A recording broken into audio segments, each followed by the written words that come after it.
Right, hello lads and lasses, and welcome back to Boys Down Under, where today we need to talk about Boli Bolingoli Mbombo, cousin of Romelu and Jordan Lukaku, and there's a lot to discuss. Before we get into the video though, please remember to like the video and subscribe to the channel. I'm forever grateful for all of you who subscribe to the channel, and we're on that road to 2K, so every little bit helps. But without further ado, let's get into it. So, good old Bolingoli. A bit of history about Bolingoli, because why not? He arrived at Celtic in 2019 for a nice sum of around £3 million, and he had some decent appearances. Then he went on to have an even more influential appearance in Spain, I guess we could say, and that caused Celtic a lot of pain. He was sent out to Istanbul and was expected to be gone for good, but the Ange Postecoglou appointment has proven everyone deserves a second chance. That sounded a lot more poetic in my head. Nonetheless, you get the picture. This year, Boli Bolingoli has made 2 appearances for Celtic. A rather forgettable appearance against Livingston, a day which is rather forgettable for all the players, and then a rather strong performance against Motherwell. And it leaves the question of, did Boli Bolingoli show enough to strengthen his case to be Celtic's starting left back? Now, I made a video not too long ago, but it was a fair bit back, and it I'm gonna put it above me. Anyways, it was after the Livingston game, and I kinda just ridiculed him.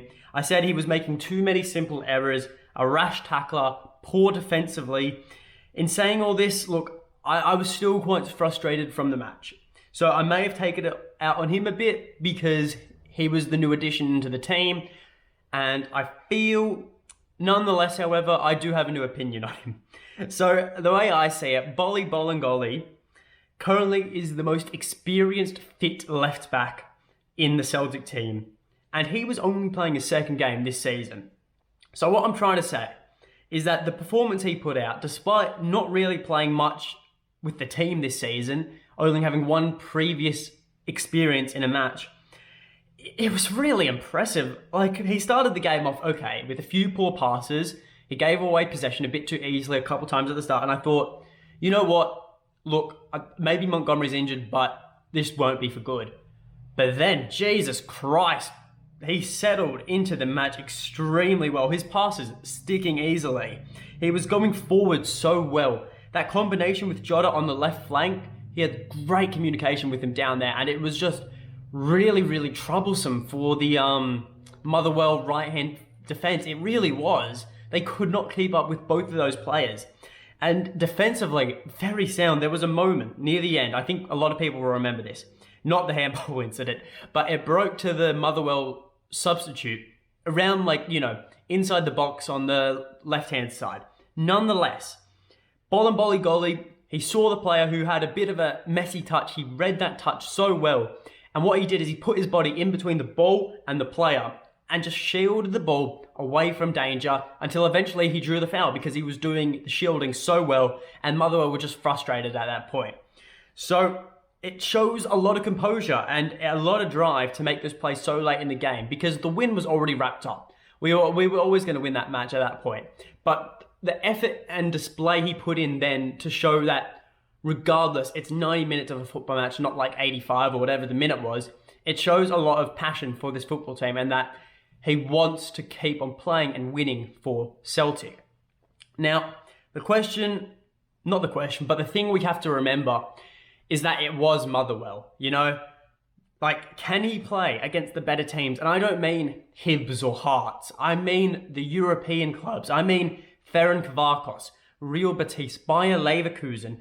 Because if he can play well against those quality European oppositions, he could do it in the Scottish Premiership without a doubt. And, it's not to say that players like Adam Montgomery or Greg Taylor couldn't. But, with Celtic's other left-back options, each of them have their flaws. And we'll go into them in a bit. Well, right now even. We'll talk about them in a bit of depth. So you've got Montgomery. Montgomery, so energetic. He brings so much passion and life to that left back spot.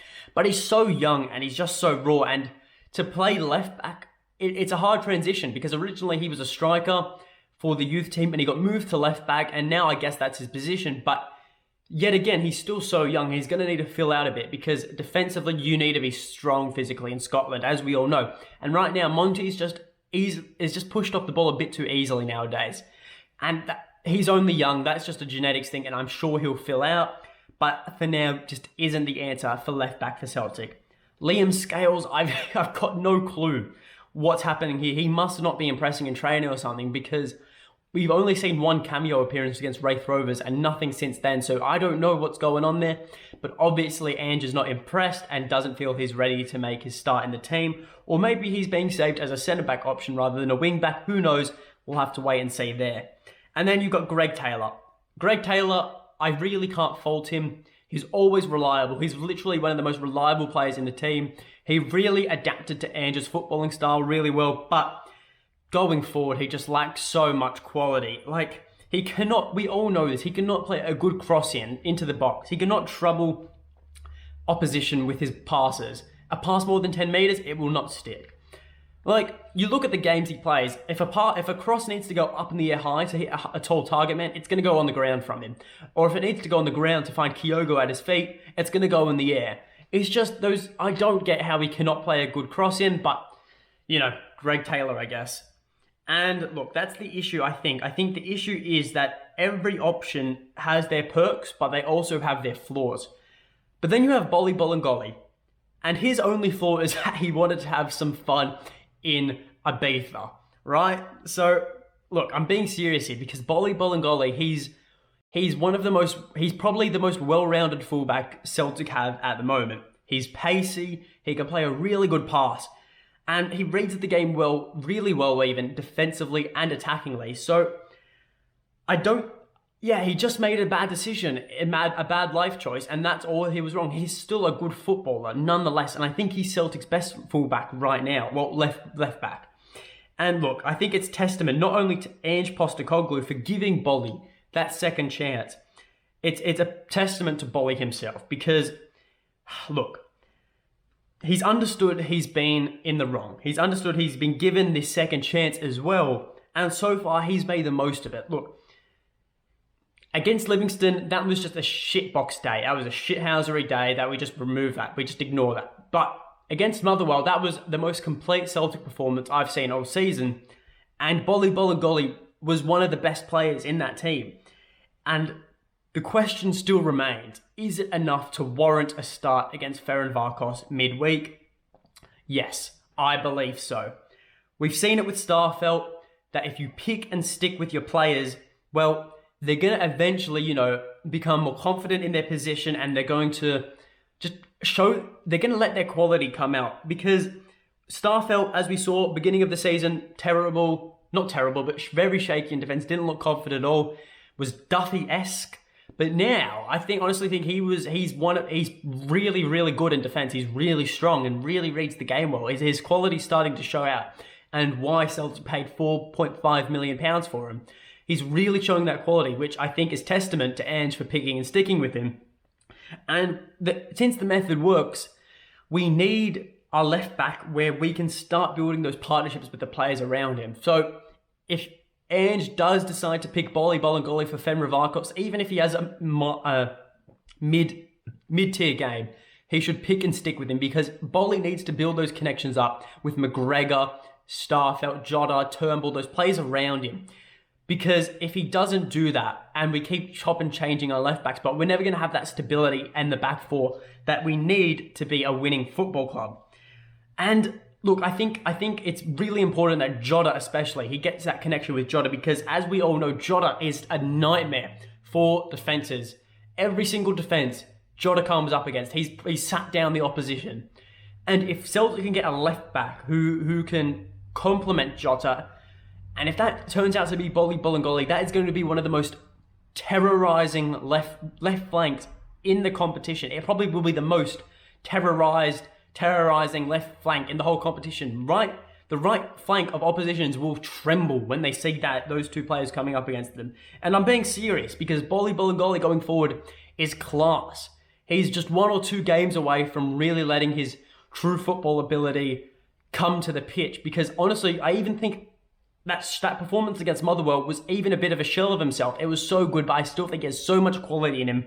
And if Ange picks him for Fenerbahce and he puts out a strong showing, I see no reason as to why he cannot be the left back, not only till Greg Taylor returns, but for the rest of the season.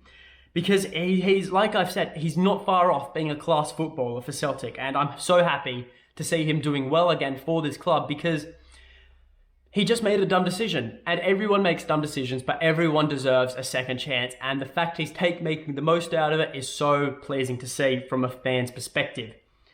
But that is all from me. So let me know in the comments what you think of Boli Bolingoli and his position at Celtic. Do you want him to stay at the club? Do you want him to be the left back going forward? Or do you want him out of here? I don't know. You guys know. So leave it in the comments. But remember to like the video and subscribe to the channel. So until next time, hail, hail.